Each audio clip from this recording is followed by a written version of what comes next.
오늘 제가 이렇게 전하고자 하는 그 말씀은 로마서 1장 14절에서 16절 말씀입니다.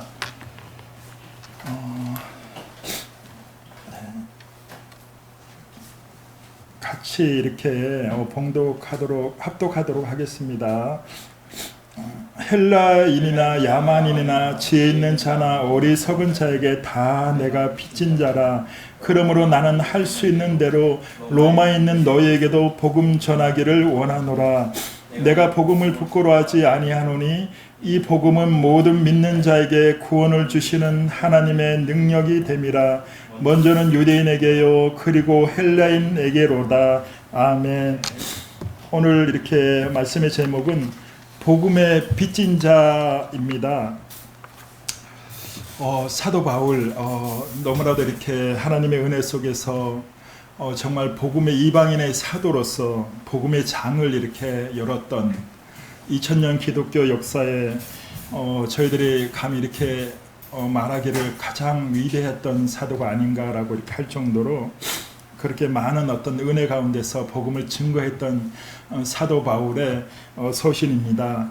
오늘의 글귀를 통해서 저희가 이렇게 알 수 있는 것은 사도 바울은 복음의 빚진 자라는 그러한 마음을 가졌다는 것입니다. 복음을 빚을 졌다, 복음에 빚졌다라는 이러한 그 표현이 정말 어떠한 의미일까요?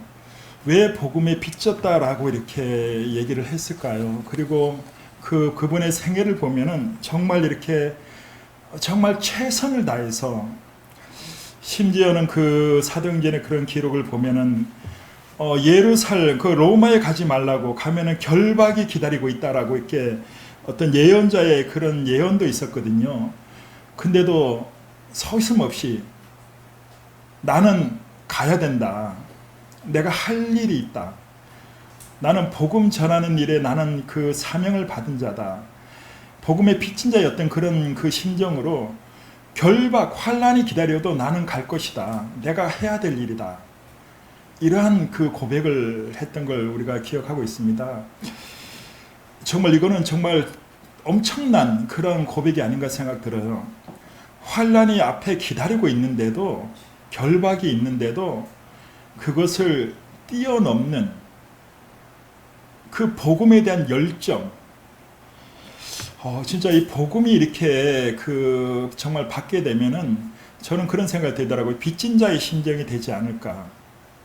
복음이란 것은 너무나도 놀라운 하나님의 은혜의 그런, 우리가 생존할 수 있는, 우리에게 필요한 모든 것이 담겨 있는, 정말 예수 그리스도로 말미암아 이 땅에 가져오신 하나님께서 우리에게 주고자 하시는 모든 것, 우리 인간의 창조의 목적, 정말로 하나님과 함께하고 하나님 안에서 살아가고 하나님의 영광을 비출 수 있는 그런 우리 창조의 목적이, 그 은혜, 창조의 목적으로 살 수 있는 그 은혜가 복음 안에 다 담겨 있다고 저는 생각합니다.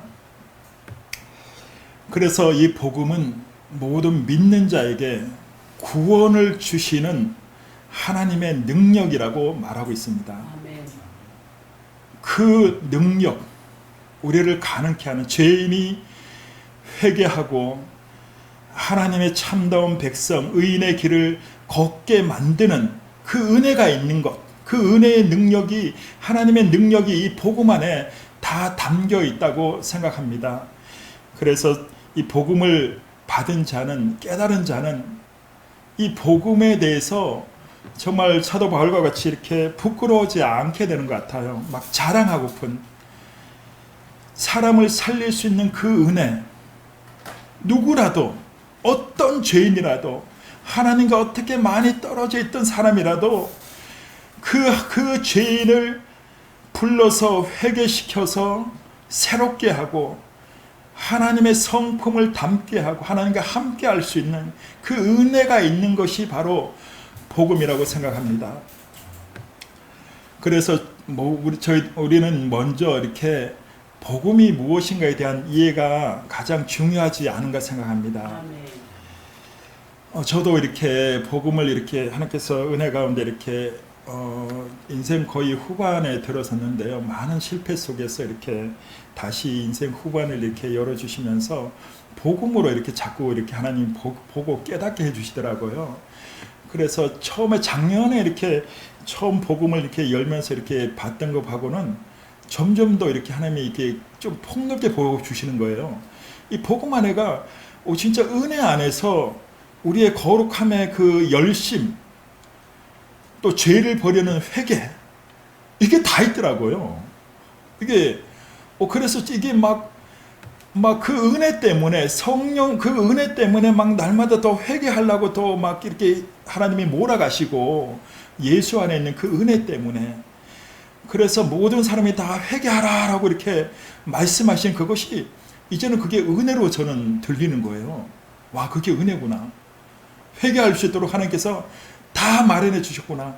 누구든 다 와서 이제는 회개하라고, 이제 하나님께 와라고 돌아오라고, 얼마나 멀리 가 있든 간에 이제는 다 회개해서 하나님 앞에 돌아오라고, 그게 하나의 어떤 은혜의 선포구나. 와, 이게 요즘 이렇게 생각이 점점 되어지는 거예요. 그래서 예수님의 이름으로, 예수님의 이름, 예수님 안에서 그 은혜가 효력이 발생한다는 거. 그래서 예수님의 이름으로 사도행전 보니까 그 베드로가 그렇게 서 있더라고요. 예수 그리스도의 이름으로 회개해서 죄 사함을 받으라. 세례까지 이렇게 언급하면서요.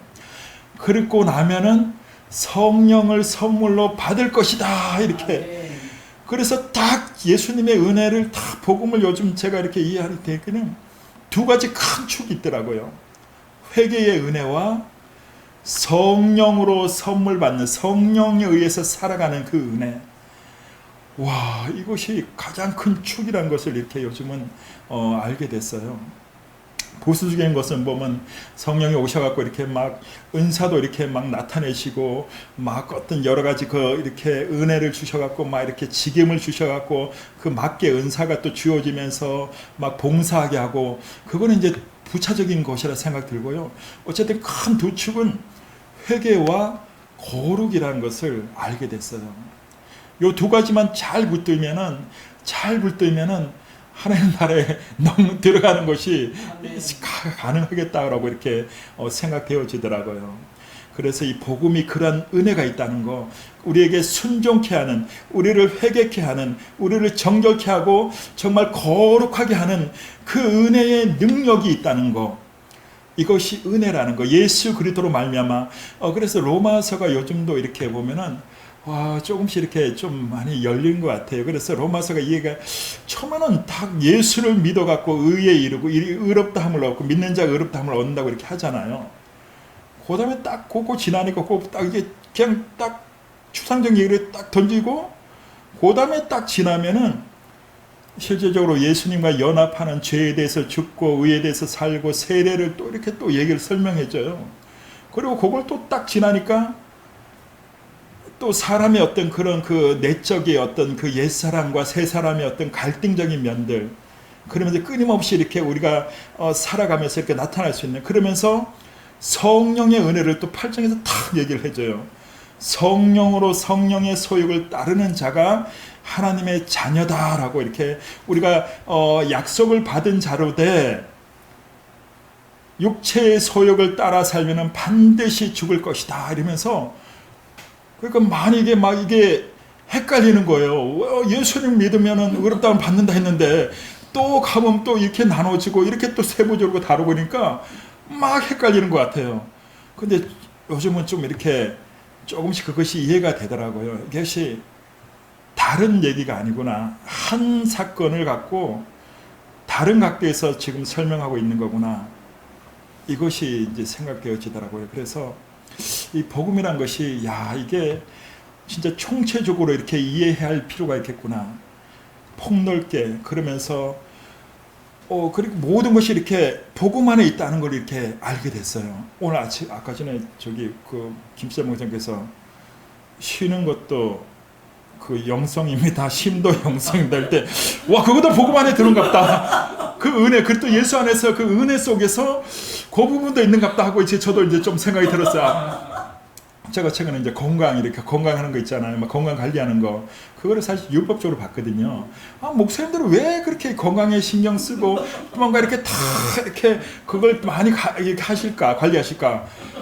근데 요즘은 와 그것도 복음이었구나. 그것도 은혜구나. 은혜 안에서 자신의 그 주오신 하나님의 그 내가 주어진 그 육체를 관리하는 게 은혜 안에서의 일이구나. 요즘 그렇게 이해가 됐어요. 그래서 나도 관리해야지. 제가 좀 건강 운동을 좀 싫어하는 사람인데요. 이거 아니구나. 이거 관리해야 되는구나. 네, 정말 하나님이 주신 이 육체를 내가 소중히 관리해야겠고 이것이 은혜 받은 자가 해야 될 마땅한 어떤 의무와 자세가 아닐까 이런 생각이 들었어요. 그래서 오늘 이렇게 복음의 빚진 자라는 것이 오늘 이렇게 설명해 보면 파도 바울이 로마서 이렇게 복음 전파의 내용으로 약간 이렇게 강하게 이렇게 겉으로 이렇게 볼 수가 있는데요. 전하지 않으면 내가 화가 있다. 복음을 전하지 않으면 바울 사도는 화가 있을 거예요. 그랬거든요. 왜냐하면은 전할 그 은혜가 아는 거예요. 복음 안에 전하에 대한 의무, 은혜 이거는 그걸 본 것 같아요. 그래서 이건 전하지 않으면 자기는 직무유기다. 화가 받을 것이다. 이렇게 생각했던 것 같아요. 근데 저는 이제 여기서 또 이렇게 다른 차원들 좀 봐졌거든요. 우리가 복음 안에 있는 그 거룩함의 은혜, 모든 은혜를 우리가 순종의 은혜, 이거를 따르지 않으면은 내가 이건 의무로서, 책임으로서 반드시 힘써야 되는 건데, 이거를 안 가지면은 직무유기자가 됐구나. 사도 바울의 고백을 읽으면 화가 있겠구나. 그 놀라운 은혜로 부르셨는데 내가 그걸 안 하면은 그거를 은혜 가운데 그거를 안 따라가면은 와 이거는 은혜를 저버리는 자가 되겠구나 이런 생각을 갖게 됐어요. 그래서 더 열심히 기도하는 것도 저는 기도에 살기 위해 기도하거든요. 저는 내가 살기 위해서 기도도 내가 살아야 되니까 살기 위해 기도하는 거고 사실 순종도 내가 살아야 되잖아요. 내가 진짜 살기 위해서 해야 되는 것 같아요. 생존의 문제인 것 같아요. 어떤 거룩함도 이게 은혜로 주었기 때문에 이게 사도 바울은 지금 자신이 살기 위해서 복음을 전파한다고 지금 하고 있거든요. 복음에 비친 자라는 것은 나는 상 받으려고 그런 게 아니면 상 없습니다. 이것 전에도 상 없고 난 당연히 해야 되는 일이고 이거 안 전하면 난 죽습니다. 이런 그거는 각오 같아요. 그리고 저는 이제 또 구약의 그 사무엘 선지자가 생각나더라고요. 이제 끝으로 보고 이제 사무엘 선지자도 그랬잖아요. 기도 쉬는 죄를 나는 결단코 범치 않겠다. 기도 안 하는 게 죄라고 여긴 거예요. 죄라고요. 사람들 백성을 위해 사무엘은 선지자로 부름받아갖고 사명을 받았잖아요. 그 백성들을 위해서 항상 이렇게 이렇게 해야 되는. 근데 그들을 향해서 기도하지 않는다. 죄라는 걸 알았던 것 같아요. 그거 어떻게 보면은 복음의 빚진 자라는 심정처럼 하나님의 은혜를 받았는데 이렇게 경험하고 알게 됐는데 그 은혜를 내가 따르지 않는다. 그러면은 진짜 죄라는 그런 의식. 그래서 사무엘 같은 경우도 나는 결단코 기도 쉬는 죄를 범하지 않겠다고 한 것처럼 바울의 고백도 일치하는 것 같아요. 나는 이 복음 빚진 자로서 나는 모든 사람에게 빚졌다. 난 다 전해. 그래서 로마는 그 교회는 바울이 세운 교회가 아니잖아요. 그런데도 전하고 싶어 전해야 되는 거예요. 자기는 사명을 받은 거예요. 안 전하면 안 되는 거예요. 저는 이런 것이 오늘날 우리에게 좀 필요하지 않을까 싶어요. 거룩함도 우리는 해고되고 하는 게 아니고 안 하면 안 돼요. 우리는 예수님의 은혜를 받은 자기 때문에 거룩함의 은혜를 입은 자기 때문에 반드시 우리가 나 자신을 쳐야 되고 복종시켜야 되고 이 복종시키는 은혜가 또 있기 때문에 복종시키고 있는 것 같아요. 이건 그래서 요즘 제가 대일 짓게 하시는 거 어떤 목사님들이 좀 행위를 강조하면 행위론자 그런 분들 있잖아. 저는 그런 분들 보면 진짜 내가 뒤통수 하나 때리고 싶어요. 진짜 너무 무식해도 이런 정도가 있지. 어떻게 그게 행위론자입니까? 예수 안에서 그냥 정말 열심으로 그 은혜에 힘입어서 뭔가 이렇게 행함을 또 하려고 하는 걸 행위론자로 치부해갖고 은혜와 행위를 구분 못하는 율법을 구분 못하는 좀 그렇게 생각이 들더라고요. 어쨌든 이 복음이라는 것이 너무나도 놀라운 하나님의 은혜로서 더 이 은혜가 우리를 사로잡고 더 분발하게 하고 더 열심내게 하고 더 사모하게 하고 그런다고 생각합니다.